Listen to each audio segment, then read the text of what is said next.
Coming up next on the Jeff Crilley Show, you're going to learn about a free program to the public put on by UTD, and it helps small business owners take their game to the next level. We'll be talking to the executive director of the Institute next.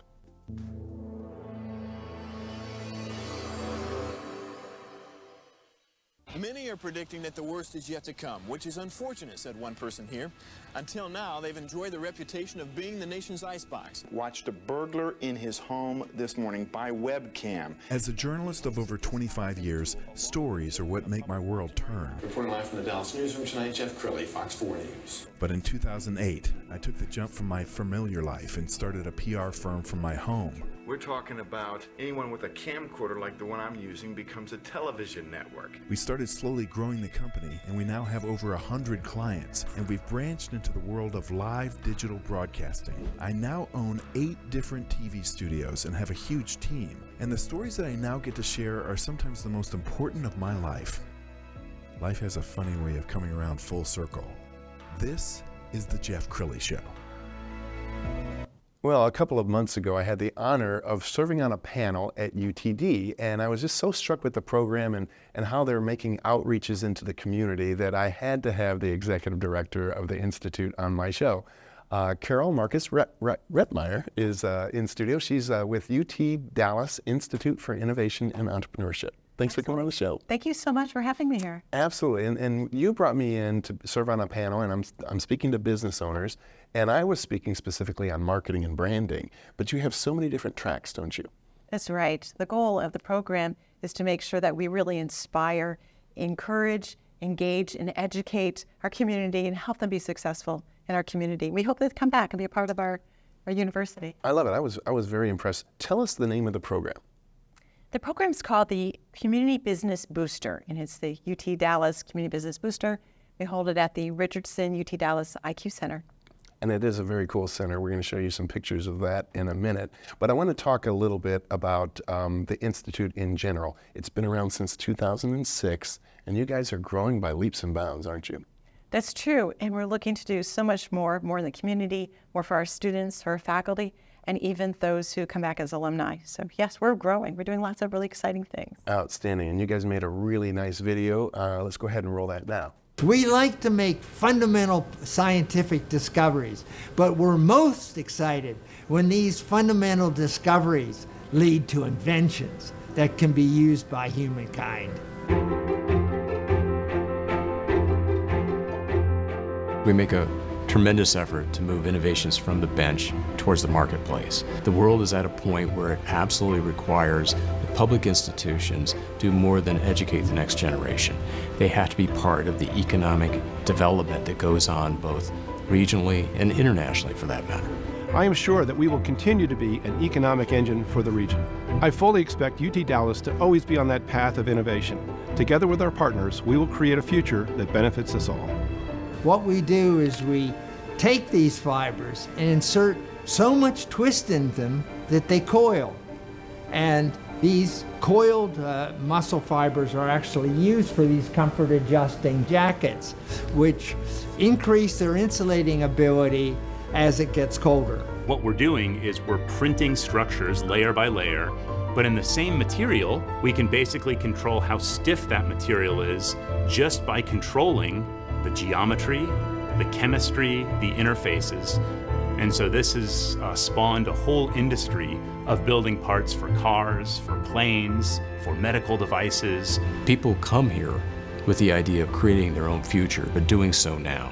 We have students that put their ideas forward to compete for startup resources, and with it we do something that's different than most ivory tower institutions. We actually want to support and nurture these kinds of opportunities for our faculty and students. During my time here, I started a company called Survivor, which specialized in immersive training solutions for law enforcement officers. And I was very fortunate because the mentors here were very gracious and patiently explained the building blocks of a company, from formation to sales, marketing, product engineering, finance, legal, everything that we needed to get set up and on the ground running. I work on translating research technologies towards commercial outcomes. So in that context, I do it where I'm helping other companies bring technologies into the marketplace. And one such example is the COVID breath analyzer, where we can screen for the metabolites for the disease from human breath. I recently started an initiative called Arts for Science that allows me to merge my passions for art and for science in order to raise awareness of the work that my lab is doing here at UT Dallas. The university has been paramount in our commercial success. All of the core materials, innovations, and chemistries that were discovered were done here at the university, were acquired last year by Desktop Metal. We're publicly traded on the New York Stock Exchange. We'll do about $250 million in top-line revenue this year. We have assets in 60 countries all over the world. Within 3 years, we expanded to 10 states with customers from law enforcement agencies to universities, private security firms, the U.S. Air Force, and the U.S. Department of Homeland Security. And it was profoundly life-changing. I mean, it was quite literally the American dream. So the environment at UTD is highly entrepreneurial. It gives you the flexibility and the agility that helps us reduce the cycle times for us to get technologies out.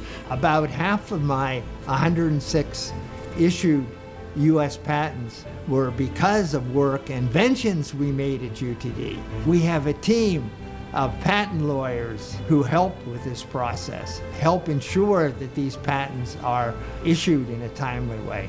When I do the STEM outreach, I'm able to bring high school students into my lab here at UT Dallas to get research experience. And so the university's been supportive in that regard. All of this can happen here at UT Dallas. At the same time, companies that want to bring to light these innovations can partner with us so we can truly impact our region. We've centralized a lot of the polymer processing, manufacturing, and development in the Richardson IQ. So we can take advantage of the incredible business environment here in Texas and also the intellectual capital that comes out of UTD. The Innovation Corridor is the phoenix that is rising from the ashes of the telecom industry. And with it, we have the opportunity to be part of a tremendous experiment. Since the acquisition, I've returned to UT Dallas to mentor the up-and-coming startups here. And to me personally, that's one of the most meaningful ways that I can give back after all that they have given me when I first started my company. Yeah, we don't know where the next great idea is going to come. And we have to have full engagement of everybody and representation such that we can have a chance to lead the way towards the next innovation. Diversifying workforce and diversifying faculty in a higher education institution is critical because diverse people and diverse ideas bring up great quality within an institution. Aspire is our first step towards building and diversifying pipelines of faculty and training the next generation of faculty. Aspire is a National Science Foundation program, and one of the main goals of the Aspire program is to attract women faculty to the university. Towards this end, we are doing 3 things. We are working on the climate of UTD to make it supported for people from all walks of life. The second thing is, of course, recruitment of this new generation of faculty with a focus on underrepresented minorities. So one of the activities that the Aspire program here at UT Dallas will be doing is having a workshop called the Future Faculty Identification Program Workshop. And the last, of course, is essentially ensuring the retention is wonderful so that the people whom we bring want to stay here and help us build the next generation of a university.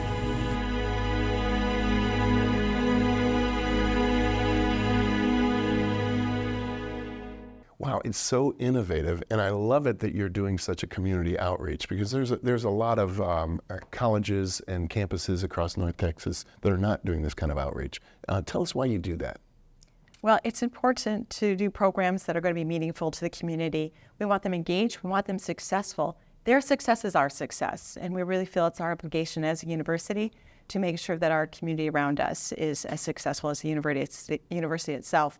We hope to bring them back into our fold and do things that are going to be engaging for them and successful and engaging for the university as a whole. I want to brag about the building itself because it's really cool. We got some pictures. We're going to put it up on the screen. It's called the Launch Pad. Tell us about the design, the vibe. Like when you go in there, I just felt like a really cool vibe. It looks like a place where people are engaged? We do educational programs. We have classes here. We do programs such as Startup Launch, where students will actually create a company that they're going to launch, and they take it all the way to fruition. We've had a lot of success stories because of it. It's a very innovative, very exciting space. It's fresh, it's inviting, and it's open to do a lot of different things, different programs, and work with the different groups on campus and off. Okay, so we're coming up on a new track. The one that I'm thinking of is for nonprofits. So why don't you describe for the audience what a perfect nonprofit would be to take advantage of this? Well, there are no perfect not-for-profits. We find that not-for-profits are passionate about their programs, passionate about what they do, but they may not necessarily have the business acumen. So we provide that for them. We help them with board governance, to finance, to help them find resources and sponsorships and so much more, but also just running the day-to-day business and finding new methodologies to do that. And we partner with them. We introduce them to other people. We bring panelists together, and we bring specialists that they wouldn't otherwise have the opportunity to engage with. So our goal is to really inspire, to engage, and to bring them to the next level. Yes, and I want to spend a little bit more time bragging about the instructors. The fact that you do bring in successful business owners who've been in the trenches. Tell us why that's so important. Well, it is. It's key to our program and to the individuals that these are individuals who are sophisticated, who have been through it themselves and been in the trenches, can share their success and some of their failures as well.